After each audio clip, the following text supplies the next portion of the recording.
আপনারা এসেছেন আমাদের আরেকখানি ব্লগ দেখতে। চলুন আজকের ব্লগ শুরু করা যাক। তো আজকে অ্যাকচুয়ালি আমরা এই মুহূর্তে ডালহাউসিতে রয়েছি। এখানে আমরা সিটিসির অফিসে এখন যাব, কিন্তু কেন যাব সিটিসির অফিসে সেটা দেখার জন্য ব্লগটা দেখতে হবে। এবং আজকে কিন্তু আমরা শুধু সিটিসির অফিসে যাচ্ছি না, আরো দুটো জায়গায় যাব। এবং আজকে শুধু আমি আর কোনো নাই, নাকি আরো কেউ আছে, তার জন্য কি করতে হবে, ব্লগটা দেখতে হবে।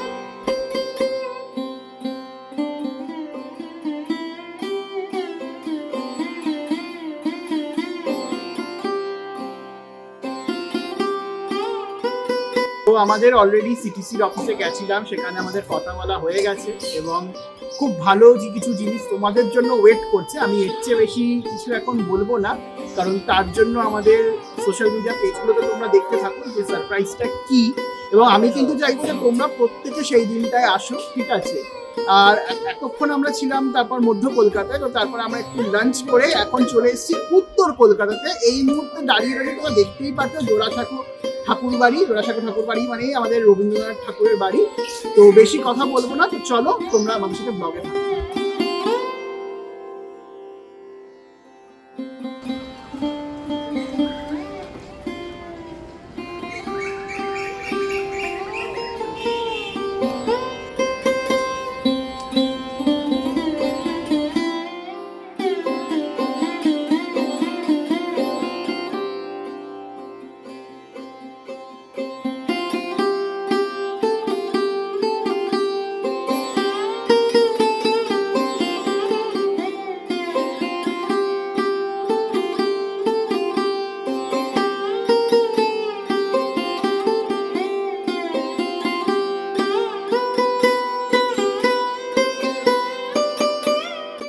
আজকে এই যে শাশ্বতকে তোমরা দেখতে পাচ্ছ, আজকে জ্যাঠামশাইয়ের অভাবে শাশ্বত আমাদের উপর জ্যাঠামো করছে। জ্যাঠামশাইকে সেটা শাশ্বত বলবে।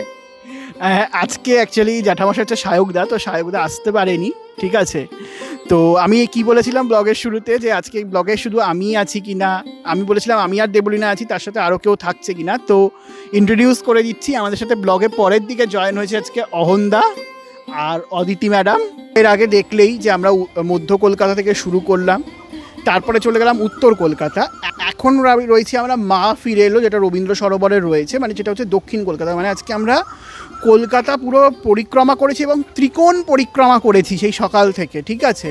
তো যাই হোক, সবটা তোমাদের জন্যই করেছি। এবং যে যে ওয়াকগুলো আসছে এই তিনটেতেই তার মধ্যে হিন্টস রয়েছে। তোমরা যদি আমাদের ওয়াকে না এছো, আমি আর তোমাদের সাথে কথাই বলবো না। এটা তো রোজকার হুমকি শাশ্বতর। আমি আর কথা বলবো না তোমাদের সাথে।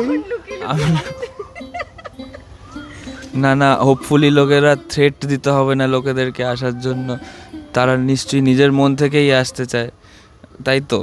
একদম একদম।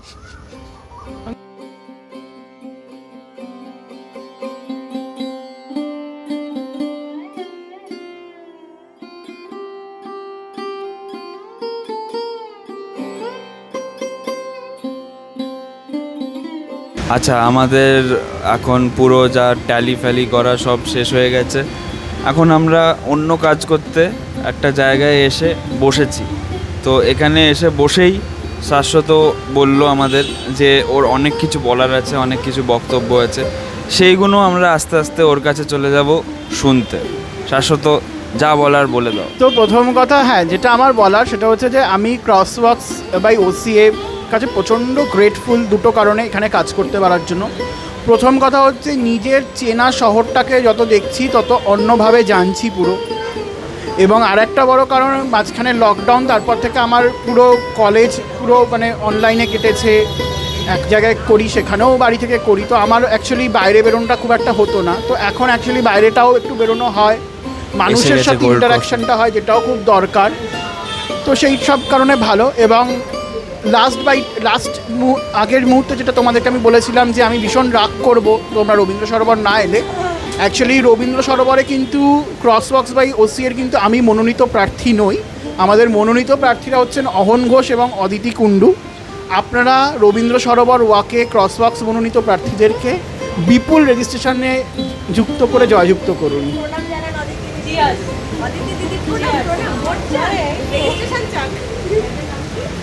আমরা খুব খুব খেটেছি এই আমাদের নতুন ওয়াকের জন্য। তো এটাতে আশা করি আপনারা খুব ভালো একটা এক্সপিরিয়েন্স হবে।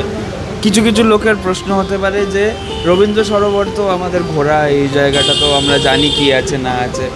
আমরা এখানে নিশ্চয়ই হিস্ট্রি নিয়ে চর্চা করব এবং নেচার নিয়েও চর্চা করব, কিন্তু ওটা মেন ব্যাপার না। মেন ব্যাপারটা হচ্ছে যে আমরা একসাথে ঘুরবো, একটা আড্ডার একটা ভাইব তৈরি করব, যেখানে আমরা আলাদা আলাদা জিনিস নিয়ে চর্চা করব, not just the historical relevance or just the natural relevance of the place, but কয়েকটা আইডিয়াস, কয়েকটা ওপিনিয়ন্স, আমাদের আলাদা আলাদা লোকেদের আলাদা আলাদা ওপিনিয়ন্স শেয়ার করব আর ডিসকাস করব, আর একটা মজার একটা এক্সপিরিয়েন্স হবে। চলে আসুন। এখানে টিমের মধ্যে মারপিট চলছে ম্যাগি নিয়ে, যে কে কত বেশি খেতে পারবে। 100 টাকা দিয়ে ম্যাগি নিয়েছি, খাবো না। সরি, 100 টাকা দিয়ে ম্যাগি নিয়েছি, খাবো না। গাইস, যতটা এই ছেলেটা যে এত নিরীহ দেখায়, ও কতটা হিংস্র শোনো তোমরা। না চুপ, শোনো তোমরা। আমি সকাল 11টায় খেয়ে বেরিয়েছি, প্রচণ্ড জোরে খিদে পেয়েছে, 6-7 কিলোমিটার হেঁটেছি। আমি একটু ভালো মনে খাচ্ছিলাম 2 চামচ, কখন মুখের সামনে থেকে কখন আমি অ্যাক্টিংটা করবো। তুমি খাও, তুমি খাও না। আমি না, তুমি অ্যাক্টিং খাও। করছি না, আমি অ্যাকচুয়ালি খেয়ে তুমি খাও, নিচ্ছি। হ্যাঁ খাও। কখন এরম করে আমার মুখে খাবারটা চড়িয়ে নিয়েছে। আমার তোমার একটাই কেমন feel বক্তব্য, হলো? আমার খারাপ লাগেনি। কারণ আমার খারাপ লেগেছে। কেন কারণ চার্লস ডারউইন বলে গেছিল সার্ভাইভাল অফ দ্য ফিটেস্ট, যে সব থেকে ফিট সেই সার্ভাইভ করবে, বাকিরা খাবার পাবে না, সার্ভাইভ করবে না। 100 টাকা দিয়ে ম্যাগি কেনা হয়েছে, যে যতটা ভাগে যার আছে, যতটা যে সার্ভাইভাল ফিট যার, যে শরীর ফিট যার, সে বেশি পাবে। তা তুমি আমাকে সরি বলো। তুই না, আমি আরেকটা খেয়ে নেবো ম্যাগিটা। আমি দেবো তোকে খেতে, তুই দে। এটা মাঝামাঝি রাখ, দুজনে খা। এটা দেখ মাঝামাঝি আছে, ঠিক আছে।